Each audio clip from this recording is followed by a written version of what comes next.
un destructor estadounidense, el US Gravely. Fernando, ¿cómo ves estos ataques por parte de los hutíes, que parecía que se habían relajado un poquito en los últimos días, pero que, como decimos ayer, atacaron a un destructor estadounidense? Siguen también las tensiones en el Mar Rojo, con todo lo que conlleva también a nivel económico. Pues fíjate, es decir, date cuenta que Irán ha aprendido mucho en los últimos tiempos. Lo vemos con cómo ha desarrollado sus sistemas de armamento y de manera asimétrica, lo útiles que son sus drones, aunque sean tecnológicamente inferiores a los norteamericanos, por ejemplo. Y no solo ha evolucionado en eso, sino que ha evolucionado también en una cosa en la que los norteamericanos son especialistas, o eran especialistas, y allá pues no son ellos solos, que es en las guerras proxy, y le ha planteado a través de lo que llaman el eje, ¿cómo es? El eje de la dignidad, me parece que es algo así. Es decir, los Houthis, Hezbollah, Hamas, aunque Hamas es un elemento extraño, porque al fin y al cabo Irán ha tenido muchos problemas con Hamas antes y bueno, hubo una reconciliación posterior, pero bueno, están ahí, Siria, etcétera. Bueno, todo eso lo que está haciendo es que ha generado a Israel una guerra proxy, es decir, una guerra proxy en muchos ámbitos. Y el Yemen, además, con una situación para Estados Unidos que no tiene ninguna solución. Es decir, bueno, los hutis pueden seguir atacando barcos de vez en cuando, no hace falta ni siquiera que les den, con que se lancen un misil, y aunque lo derriben los norteamericanos, da igual. Es decir, ¿por qué? Porque eso lo que lleva es a pérdidas financieras enormes de Israel. Los norteamericanos no van a pasar de hacer esto, de bombardear a los husis de vez en cuando, pero tampoco con ello van a conseguir nada especial, porque ya lo han visto, lo han estudiado, y la única manera que tendrían de poder castigar, digamos, o de poder parar de una forma seria a los husis, que no olvidemos, llevan ya muchos años en guerra, sería entrando por tierra, y eso no lo van a hacer porque sería un desastre, sería un segundo Afganistán. Luego, ahora mismo tienes a Estados Unidos en una situación de debilidad en Oriente Medio tremenda, porque no puede atacar a Irán, sería un desastre, no puede atacar a los Houthis, de verdad digo, sería un desastre, está presionando a Israel, pero el gobierno de Israel con Netanyahu pues hace lo que le da la gana, y está pensando más en el caso de Netanyahu, en su supervivencia política que en otras cosas, y yo ahí lo veo, cada vez peor. No olvidemos que a lo mejor se puede quedar en nada la decisión que tuvieron los rusos ya de poner a patrullar aviones rusos desde Siria en las cercanías de los Altos del Golán. Es decir, cuidado, porque hay muchos intereses ahí metidos, y Israel se ha comportado de una forma absolutamente ridícula y absurda. O sea, yo lo vengo diciendo desde el principio. Si Israel, hablando por Israel, cuando me refiero a Israel me refiero al gobierno de Netanyahu y de extremistas como Ben Gvir y Smotrich, o el ministro de Cultura, que ya ha dicho por segunda vez que había que bombardear nuclearmente Gaza. Es tremendo, bueno, no se enteran de nada, ¿no? Si bombardear nuclearmente Gaza, con lo pequeño que es Israel, se les extiende la radioactividad a todo Israel. Pero bueno, estas barbaridades que nos vienen soltando cada 2 por 3. Hubo una pelea el otro día, la última reunión de gobierno, que acabaron a grito pelado, es decir, se oía en todos los sitios, la prensa iraní lo recoge, y porque bueno, hay una ala que querría ir más allá y que querría provocar a Irán también, y otra gente que más moderada, dentro de lo que cabe. La situación para Israel es dramática, es decir, y tuvieron un fallo, es decir, en vez de pararse a reflexionar el día 7, acabar con la ofensiva que había hecho Hamas en territorios israelíes y pensarse qué medidas tomarían después, se dedicaron a lanzar barbaridades y sobre todo a proclamar objetivos que no van a poder cumplir. Acabaremos con Hamas, no van a acabar con Hamas, pueden matar a muchos, pueden descabezar la cúpula en Gaza, pero no van a acabar con ellos. Esto es absurdo, entre otras cosas porque Hamas no está solo en Gaza. Quiero decir, es muy fácil que luego, con el paso del tiempo, se pueda volver a reproducir. Y si no es Hamas, con la cantidad de gente que están matando, de niños, etcétera, pues es que tienes un caldo de cultivo para que salga un Hamas 2.0 o algo equivalente. Es decir, ahí no hay solución. Y luego, además, otra cosa que es incompatible, los rehenes. Claro, es que si las manifestaciones que está habiendo ya en Israel por parte de los propios ciudadanos israelíes contra Netanyahu y su gobierno y por parte de las familias porque no les hace no hacen nada para poder rescatar a los rehenes, es decir, están siendo tremendas de frente de la casa del propio Netanyahu. Al final va a tener que ceder a hacer algún tipo de tregua con declaraciones, no olvidemos, que acaban de hacer los intermediarios habituales en esto, que son Qatar y Egipto. No, que es que no, los israelíes no quieren, no están por la labor por el momento. Entonces, claro, ahí se encuentra en una situación tremenda y el peligro está pues en que quiera escalar para permanecer en el poder más tiempo. Y eso no hace falta que entre en guerra directa con Irán. Lo puede hacer, como lo están anunciando ya, de que ya veremos luego si lo hacen o no, pero están anunciando ya de que van a hacer una gran incursión en el Líbano contra Hezbollah, al menos hasta Río Litani. Ya digo, esto es lo que están proclamando claramente y en los propios militares incluso.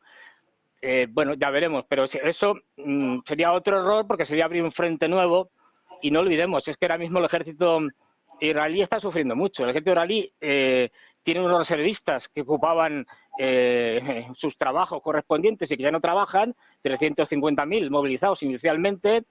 Israel tiene unos problemas económicos porque no olvidemos, es un estado parcialmente subvencionado por Estados Unidos. Sus empresas de armamento están teniendo problemas para exportar y ahora mismo la situación es muy, muy, muy delicada. De ahí que yo digo que Israel, aunque gane militarmente todas las batallas, va a perder la guerra. Yo creo que es algo clarísimo. ¿Por qué? Porque no se pararon a reflexionar y propusieron objetivos como pasó en la guerra del 2006, que eran incumplibles o que luego no podrían cumplir. Pendientes de esto, pendientes de la derrota, en este caso de Israel. Daniel, sé que te tienes que ir, si te parece, cuéntanos un par de minutitos cómo ves estos ataques por parte de los hutíes y sobre todo lo que vaya a hacer o cómo puede protegerse Estados Unidos. En primer lugar, me gustaría destacar que la política iraní, ¿no? Todo lo que tiene que ver con Irán siempre ha condicionado las elecciones presidenciales de Estados Unidos.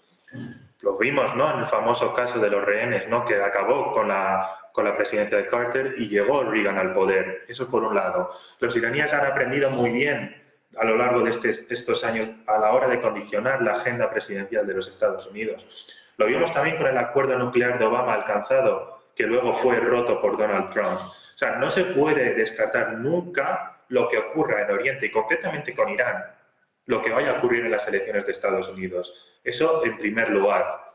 Cuando hablamos de la crisis del Mar Rojo, es verdad que todo lo que está ocurriendo con los hutíes, lo que está ocurriendo con Hezbollah, ¿no?, por un lado, y luego también por Hamas, hay que destacar que los únicos, entre comillas, organizaciones o grupos árabes son los hutíes, los de Hezbollah, Hamas y milicias iraquíes, los que están de alguna forma dando respuesta a lo que está ocurriendo ahora mismo en el conflicto israelí con Gaza.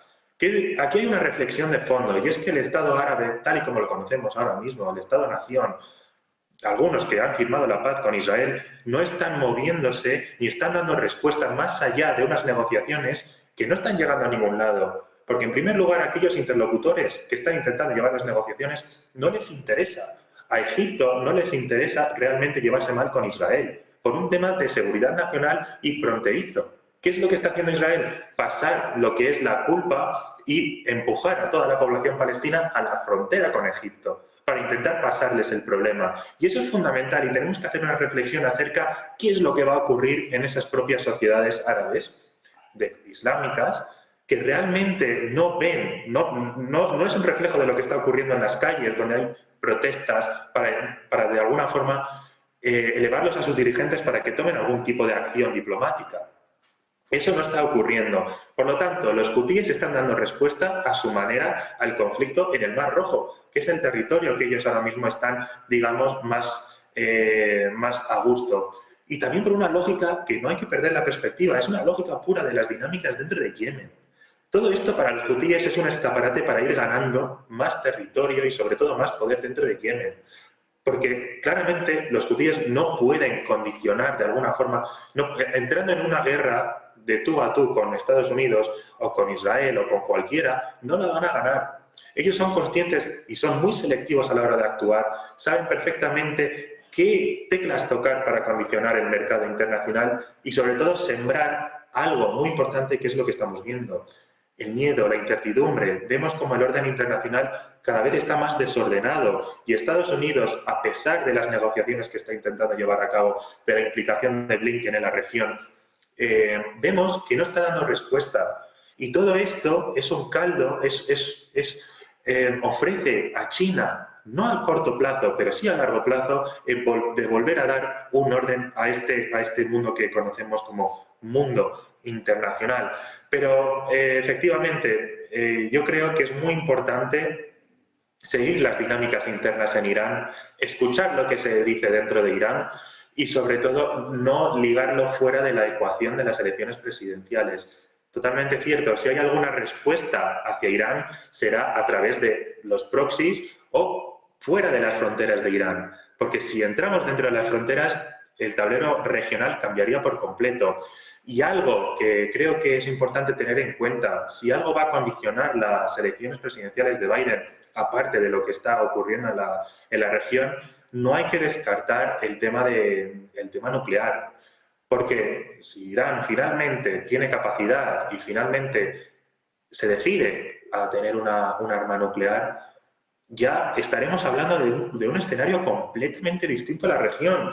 Y parece mentira que eso haya quedado en un segundo plano, que era uno de los temas antes de las protestas por la muerte de Mahsa Amini en Irán, que la administración Biden quería evitar a toda costa, porque un Irán nuclear realmente condicionaría no solo su legislatura, sino realmente las elecciones presidenciales.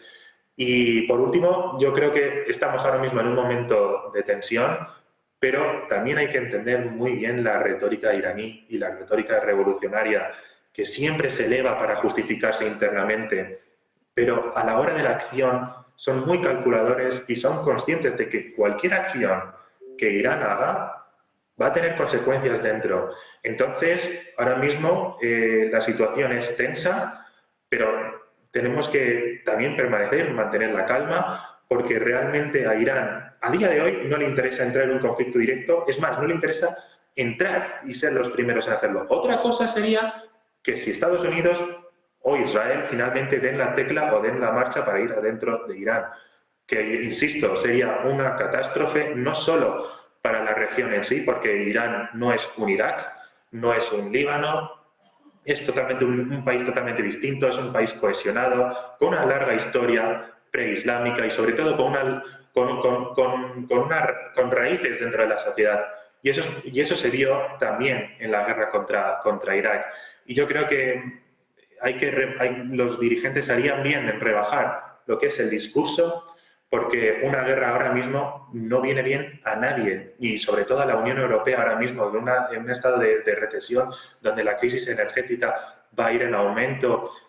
Claramente hay que mantener la calma y sobre todo intentar llamar a la diplomacia. Pues llamadas, como bien dices, Daniel, a la diplomacia después de todas estas tensiones en Oriente Medio. Te damos las gracias por estar por aquí, Daniel, muchas gracias. Fernando, Miguel, vosotros no vayáis, porque vamos a hacer una breve pausa, 2 minutos, y hablamos de las palabras de Putin, de la contraofensiva que prepara Ucrania, del posible despido de Zaluzhny. Hay muchos temas encima de la mesa, así que nada, 2 minutos y volvemos enseguida en Todo es Geopolítica. Vale.